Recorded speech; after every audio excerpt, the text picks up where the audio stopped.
याद होगा पिछले टॉपिक में हमने ये पढ़ाया था कि आवेश के समतल चालक के कारण किसी बिंदु पर विद्युत क्षेत्र की तीव्रता का मान क्या होगा, और इसको हम लोग सत्यापित भी किए थे। चित्र आप देख रहे हैं तो याद आ गया होगा। और आज हम लोग देखने जा रहे हैं आवेशित गोलीय चालक के कारण विद्युत क्षेत्र की तीव्रता। तो भाई हेडिंग दे सकते हैं, आवेशित गोलाकार चालक के कारण विद्युत क्षेत्र की तीव्रता।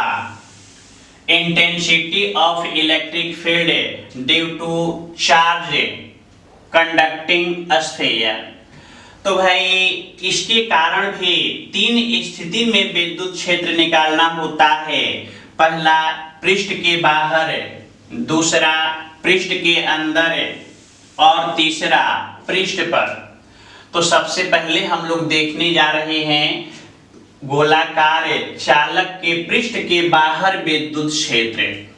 तो ध्यान दीजिए, आप इस चित्र में देख सकते हैं कि यहाँ दिखाया जा रहा है कि एक गोलाकार चालक है जिसकी त्रिज्या कैपिटल R है, और इस गोलाकार चालक को Q आवेश दिया गया है जो इसके बाह्य पृष्ठ पर समान रूप से फैला है। और इस गोलाकार चालक के केंद्र से स्मॉल r दूरी पर इसके पृष्ठ के बाहर एक बिंदु P है जहां पर आपको निकालना है विद्युत क्षेत्र की तीव्रता।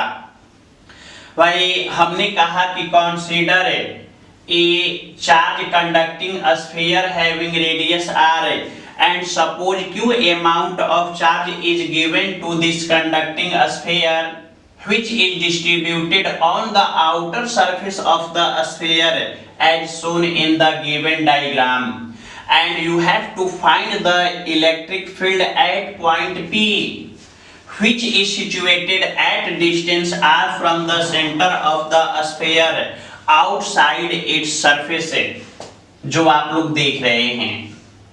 तो भाई कुल मिला जुलाकर इसको साथ में हम लोग को लिखते हुए भी आगे बढ़ना है।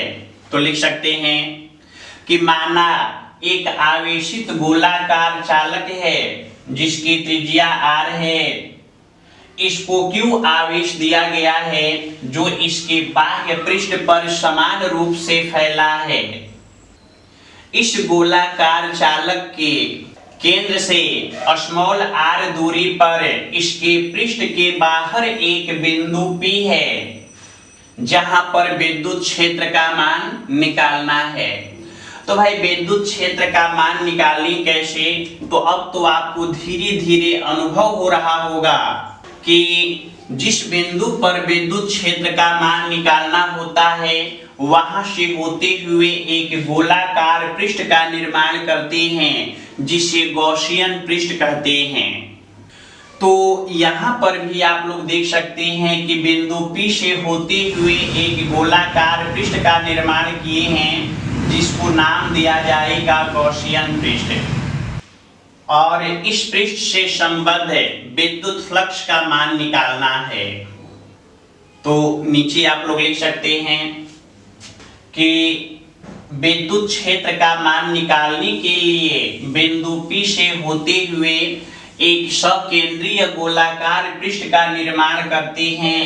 तो चलिए, आपको पता है कि जब गॉसियन पृष्ठ से विद्युत फ्लक्स का मान निकालना है तो भाई एक ही बार में सारे फ्लक्स को निकाल पाना संभव नहीं है। अतः गॉसियन पृष्ठ को छोटे छोटे क्षेत्र स्वल्पांश में बांट देते हैं। किसी एक क्षेत्र स्वल्पांश के लिए फ्लक्स निकालते हैं और अंत में सारे फ्लक्सों को जोड़ देंगे, इंटीग्रेट कर देंगे। तो आप चित्र में देख सकते हैं कि गॉसियन पृष्ठ पर एक क्षेत्र स्वल्पांश को दिखाया जा रहा है जिसका क्षेत्रफल dA है।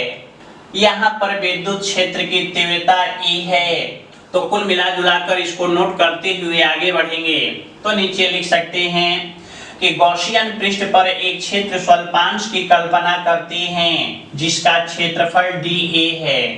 यदि यहाँ पर विद्युत क्षेत्र की तीव्रता E है तथा इनके बीच का कोण थीटा है तो भाई हम लोग कह सकते हैं कि इस क्षेत्र स्वल्पांश से संबद्ध विद्युत फ्लक्स है लिखा जा सकता है कि d phi E is equal to vector E dot vector d A.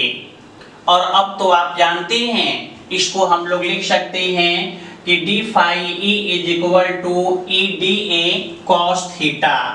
और यदि हम लोग थीटा की बात करें तो आप समझ रहे हैं यहाँ पर देखा जाए तो विद्युत क्षेत्र की दिशा भी इधर की ओर और क्षेत्र स्वल्पांश पर खींचे गए अभिलंब की दिशा भी इधर की ओर, यानी ये दोनों एक ही दिशा में हैं।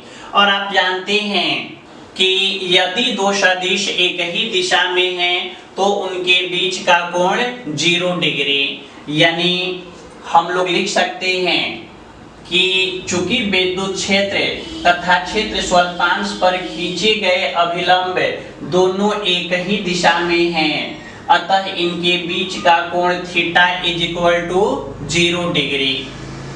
तो हम लोग कह सकते हैं कि यदि थीटा के वैल्यू को उसमें रख दिया जाए तो लिखा जा सकता है कि d phi E is equal to E d A cos 0। और आप जानते हैं cos 0 इज इक्वल टू 1।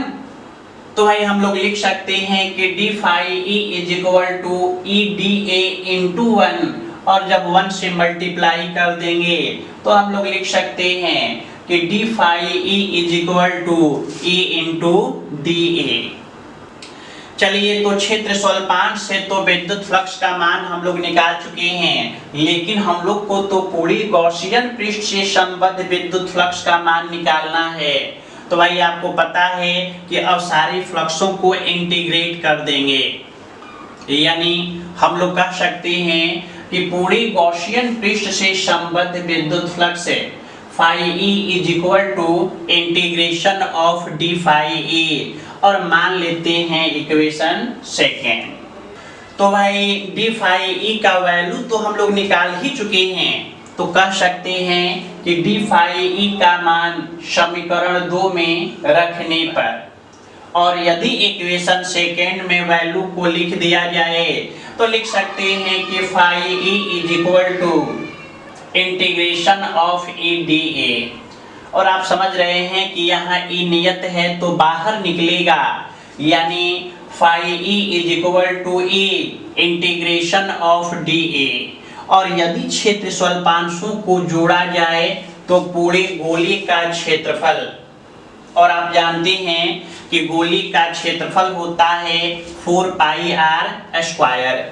तो भाई हम लोग लिख सकते हैं कि phi E is equal to E into 4 pi r square, मान लेते हैं इक्वेशन थर्ड। और अब पुनः हम लोग गॉसियन पृष्ठ से संबद्ध विद्युत फ्लक्स का मान निकालेंगे, लेकिन आप जानते हैं कि इस बार निकालेंगे गॉस के नियम से, यानी लिख सकते हैं कि पुनः गॉसियन पृष्ठ से संबद्ध विद्युत फ्लक्स गॉस के नियम से। तो भाई ये तो आप जानते हैं कि phi E is equal to q by epsilon naught. और इसको अब फ्लक्स का मान हम लोग एक बार पहले फॉर्मूले के आधार पर निकाले और फिर इसी पृष्ठ से फ्लक्स निकला है गॉस के नियम से। तो भाई यदि हम लोग तुलना करें, यानी कह सकते हैं कि समीकरण 3 तथा समीकरण 4 की तुलना करने पर, तो नीचे लिखा जा सकता है कि E into 4 pi r square is equal to q by epsilon naught. और यदि 4 पाई आर स्क्वायर को उधर भेज दिया जाए तो E is equal to 1 by 4 pi epsilon naught into q by r square. तो भाई हम लोगों ने देखा कि यदि कोई गोला है जिसके बाह्य पृष्ठ पर आवेश समान रूप से फैला है, तो इसके केंद्र से स्मॉल r दूरी पर इसके पृष्ठ से बाहर किसी बिंदु पर विद्युत क्षेत्र की तीव्रता E is equal to 1 by 4 pi epsilon naught into q by r square. तो ये था आवेशित गोलाकार चालक के कारण इसके पृष्ठ से बाहर स्थित किसी बिंदु पर विद्युत क्षेत्र की तीव्रता। तो आज यहीं तक, फिर हम लोग देखेंगे नेक्स्ट टॉपिक। थैंक्स।